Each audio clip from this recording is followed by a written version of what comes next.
Olá, pessoal! Tudo bem com vocês?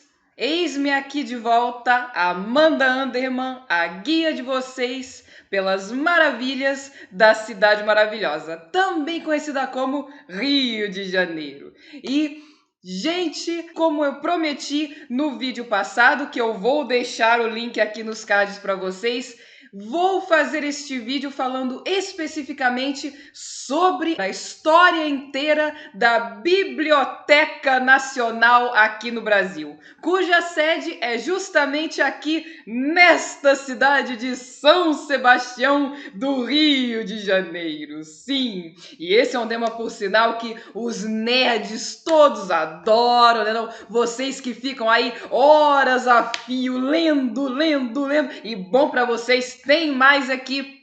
Ler mesmo, vamos incentivar o hábito da leitura, isso é muito importante. Lembrando que agora eu estou oferecendo tours a pé aqui pela cidade do Rio de Janeiro, no site da minha empresa, que se chama Turismo Histórico Carioquês. O link do site ficará na descrição do vídeo para vocês que quiserem clicar e ver os tours que estão sendo oferecidos. Além disso, temos novidades na empresa, pessoal. No mês que vem fica disponível já, além dos outros tours que já estão disponíveis, o tour de igrejas históricas. Sim, para vocês que gostam aí de visitar igrejas históricas, a partir do mês que vem, que começa daqui uns dias, para falar a verdade. Estou gravando esse vídeo no final de junho, então mês que vem já fica disponível o tour de igrejas históricas. Ora, que maravilha! Vão sair de alma lavada desse tour. Então, terminado agora o momento jabá, vamos para o tema do vídeo. Então, pessoal, é o seguinte.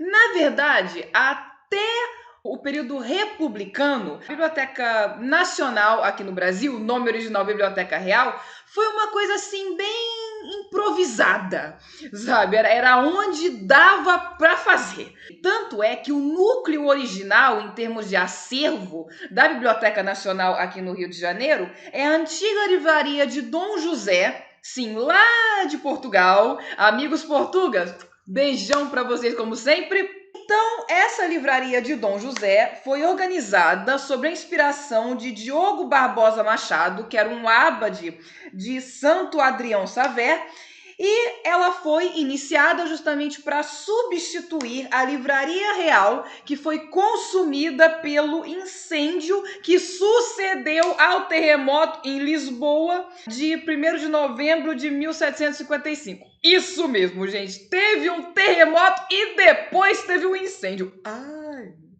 ô cidadezinha pra ter sorte. E pra vocês logo pensando na biblioteca aí de Coimbra e tal, essa aí era em Lisboa mesmo. E obviamente, então, que na viagem ao Brasil, Dom João VI trouxe não só 60 volumes da Biblioteca Real Portuguesa, até para preservar, porque sabe Deus o que as tropas de Napoleão iriam fazer com a cidade, assim como com a Real Biblioteca. E para quem não sabe, para quem está acabando de chegar aqui no canal, eu falei sobre a fuga da corte portuguesa de Dom João VI para o Brasil em 1808, também num outro vídeo que eu fiz nesse canal, intitulado Recebendo a Corte no Rio, que mais uma vez eu vou deixar os cards aqui. Então, ele trouxe não só esses 60 mil volumes, como também os primeiros instrumentos de impressão do Brasil, com o propósito de criar a imprensa régia e, com isso, imprimir livros aqui no Brasil. Ora, vejam só que maravilha! Então, não ia precisar mais que os livros fossem impressos em Portugal e trazidos de navio, demorando meses aí no mar, arriscando serem perdidos e tal, até chegar até aqui. Não, pessoal, agora com Dom João VI, livros novos poderiam ser impressos bem aqui no Brasil, ou os antigos também. Por que não? E isso foi criado, a imprensa régia, em 13 de maio de 1808. Agora, pessoal, momento ironia do destino aqui. Ai, meu Deus.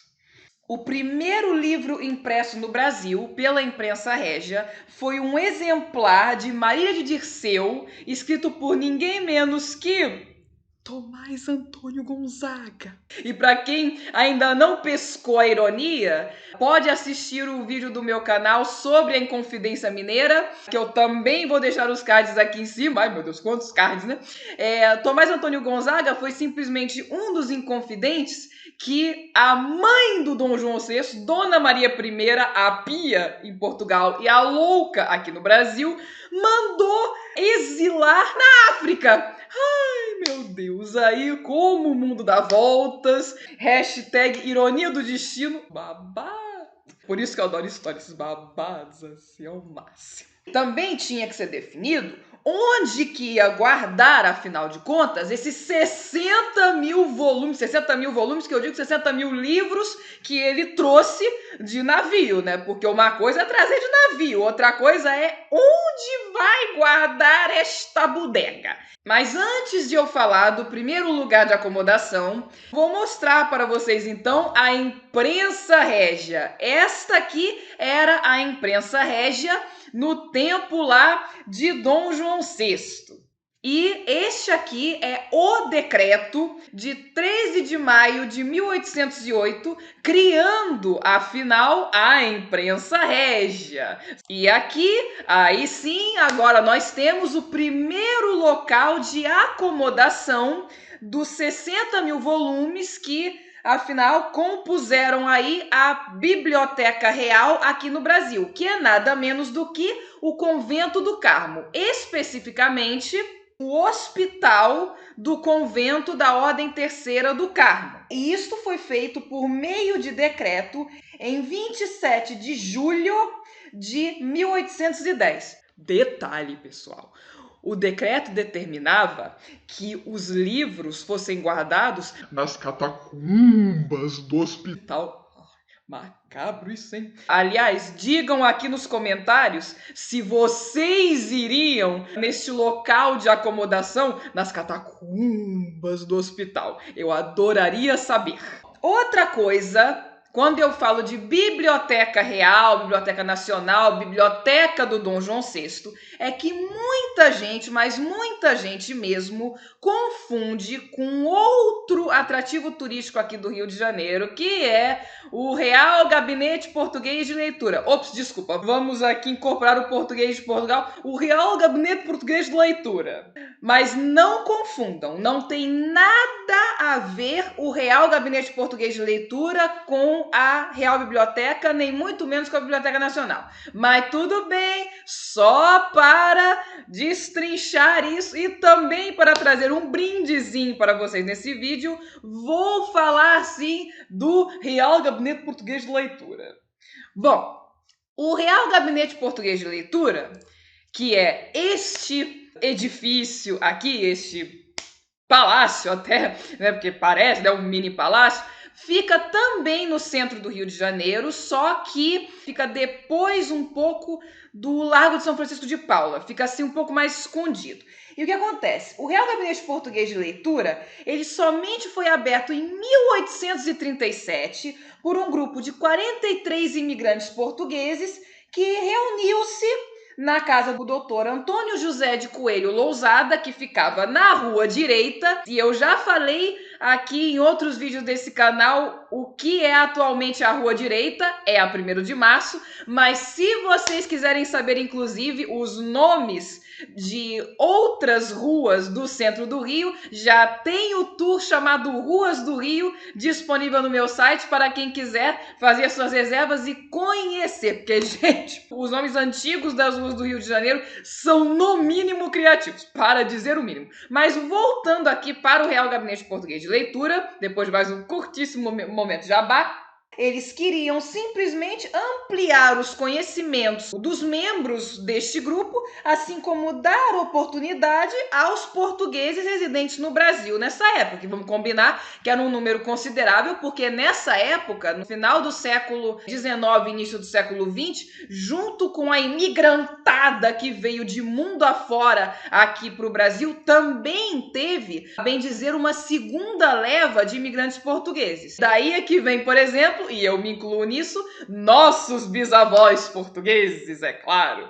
E, bom, esses 43 imigrantes portugueses, eles quiseram aí cantar os louros, basicamente, da época do descobrimento do Brasil, ou melhor, das grandes navegações e da expansão marítima portuguesa. E é por isso que, como vocês podem ver aqui, o estilo é nada menos que o estilo neo-manuelino, que é basicamente trazer de volta o estilo manuelino, que era o estilo que estava em voga na época das grandes navegações portuguesas. Além disso, a fachada do monumento, a forma externa, foi inspirada pelo Mosteiro dos Jerônimos em Lisboa, que também data dessa época. Tem 4 estátuas aqui na frente, que são 4 figuras importantes históricas portuguesas da época do descobrimento, que são ninguém menos que Pedro Álvares Cabral, Luís Vaz de Camões, o infante Dom Henrique e Vasco da Gama, aquele que foi sagrado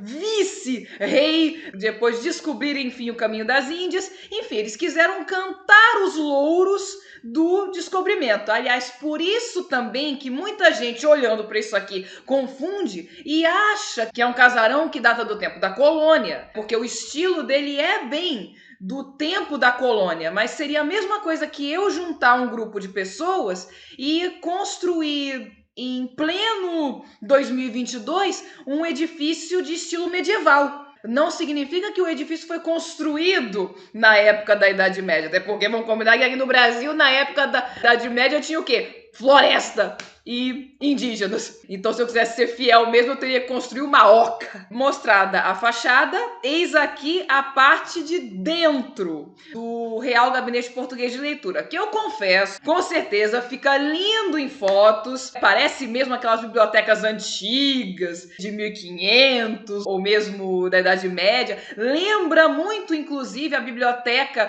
da Universidade de Coimbra. Sim, lembra, com certeza. Então, assim, se quiserem visitar o Real Gabinete Português de Leitura quando estiverem aqui no Rio, claro, eu recomendo, mas não confundam com a Biblioteca Nacional e com a Biblioteca Real. Voltando novamente, fechado parêntese, para a Biblioteca Real, em 1821, como Napoleão já havia sido derrotado, Dom João e sua corte retornaram para Portugal. E também, vamos combinar que tinha uma pressão muito grande das cortes em Portugal para que Dom João VI voltasse. E Dom Pedro I também, inclusive isso deu um babado na época, que eu vou falar ainda depois. Aguardem e confiem. Mas então, o que acontece? Junto com a corte, ele levou de volta parte dos livros que ele tinha trazido para cá. Mas, é claro, a Real Biblioteca daqui também ficou com boa parte do acervo que lhe pertencera na época da fundação. Sim, então, a partir de 1821, uma parte dos livros voltou para Portugal e a outra parte ficou aqui.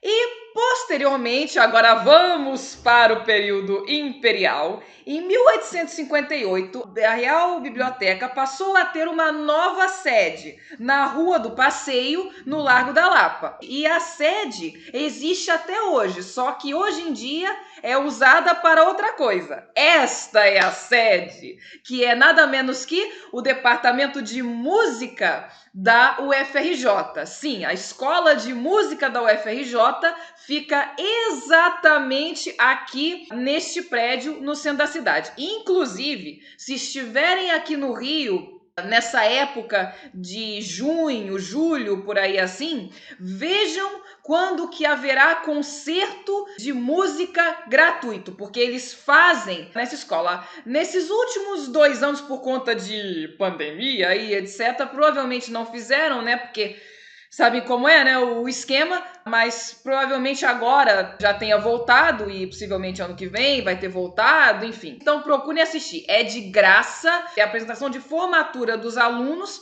e é sensacional, principalmente os concertos de cravo. Meu Deus, gente, é sério, se vocês fecharem os olhos escutando, vocês vão se sentir como se estivessem voltando no tempo para o século XVIII, o final do século XVII, né? O período barroco, uma experiência assim de outro mundo.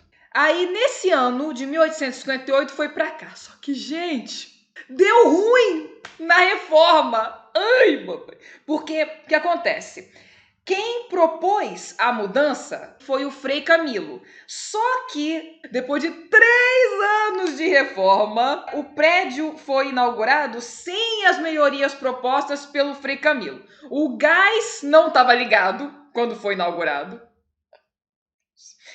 Não haviam sido feitas as obras necessárias para a segurança das portas dos armários, então nem os armários estavam com as portas ali seguras. E para completar o negócio, o terreno contíguo não foi comprado para possível desdobramento do espaço. Ai, meu Deus do céu.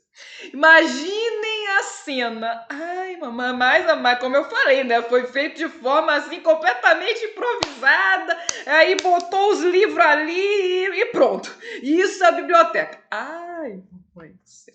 Indo para frente, para o período republicano, aí sim é que em 1910 foi construída a atual sede da Biblioteca Nacional aqui no Rio de Janeiro, que é este prédio aqui que está na imagem. Olha só que beleza! Isso por quê, né, minha gente? Porque nessa época havia um prefeito do Rio de Janeiro chamado Pereira Passos, também conhecido como prefeito Bota Abaixo, que estava querendo transformar o Rio de Janeiro na Paris dos Trópicos, que abriu aí uma tal de Avenida Central, inspirada na Champs-Élysées, e com isso foi construído o Teatro Municipal, inspirado no Louvre, que eu já mostrei no vídeo Calçadões do Rio, que eu também vou deixar os cards aqui em cima para vocês. E, além disso, foi construído o Museu Nacional de Belas Artes, que foi inspirado no Louvre, em Paris, e também a Biblioteca Nacional, que foi inspirada pela Escola Militar em Paris. Gente, me desculpem. Ai, meu Deus. Momento Alzheimer. Eu me esqueci de incluir na apresentação de slides o slide da Escola Militar de Paris, ou melhor dizendo, la École Militaire de Paris. Gente, me perdoem. Mas então, está aqui a foto da Escola Militar de Paris e aqui vocês podem ver que ela é realmente idêntica à Biblioteca Nacional, ou melhor dizendo, a Biblioteca Nacional é idêntica a ela, né? Porque a Biblioteca Nacional veio depois. E aqui vocês podem ver a claríssima inspiração dessa fachada na Biblioteca Nacional do Rio de Janeiro. E não à toa, né, gente? Como eu disse antes, o projeto de Pereira Passos era mesmo transformar o Rio na Paris dos Trópicos. E vendo a semelhança desses grandes edifícios é que a gente vê quão determinado ele estava neste projeto. Ai, isso é que determinação, hein? Opa!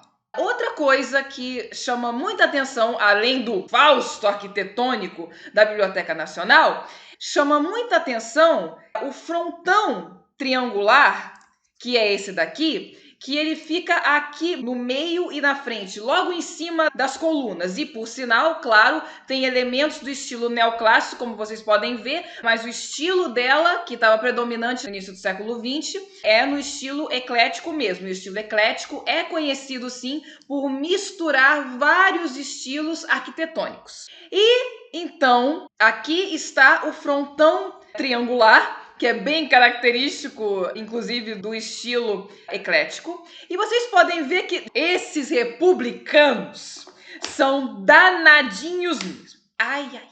Eles não perdem uma oportunidade de dizer, olha, aqui começou a república. E aqui também vocês podem ver exatamente isso, porque aqui no meio nós temos ninguém menos do que Marianne, a musa da República, sim! E mais um curtíssimo momento jabá. Se vocês quiserem conhecer ela bem mais de perto, eu também estou oferecendo um tour que entra no Museu da República, que aliás é pelo bairro aqui do Catete, que vocês poderão ver no site, e que vocês vão ver de pertinho assim, tete a tete o busto da Marianne, da nossa musa da República. Olha que beleza! E, claro, saber muito mais sobre ela. Mas fora esse momento republicano de olha que começou a República, realmente assim, se fosse só isso no frontão, vamos combinar que ficaria muita forçação de barra, né? Não. E aí, aparentemente, se mancaram disso e puseram outras coisas aí que tem mais a ver com uma biblioteca. E, por exemplo, aqui temos várias representações de diversas artes e ciências, todas que têm a ver com escrita. Como, por exemplo, a cartografia, representada aqui do lado esquerdo por essa mulher fazendo anotações num mapa, e tem um globo ali também, que representa ali cartografia. Temos a representação da imprensa, tanto que inclusive tem aí uma figura representando ninguém menos que Gutenberg, que foi quem primeiro introduziu o tipo móvel e a imprensa na Europa. E também a bibliografia, representada aqui do lado direito por essa mulher que está escrevendo coisas que um ancião está ditando. Quer dizer, sabe a bibliografia? Aquela lista das fontes que vocês usaram, né? Dos livros que vocês usaram, que geralmente é a parte mais chata do TCC na faculdade, ou geralmente é a parte mais chata de qualquer trabalho de colégio, mas que o professor sempre exige com toda razão. Põe a bibliografia, que se não puser tirar ponto, aqui está representada a bibliografia também, minha gente. Então, pessoal, com isto termina este vídeo sobre a Biblioteca Nacional do Brasil. Espero que vocês tenham gostado e se gostaram, não deixem de se inscrever no canal, ativar o sininho para serem devidamente notificados sempre que houver um vídeo novo e, principal de tudo, pessoal, compartilhem esse vídeo com o maior número de pessoas possível e imaginável para que o maior número de pessoas possível e imaginável saiba das maravilhas da cidade maravilhosa. E, como de costume nesse canal, vejo vocês no próximo vídeo. Tchau!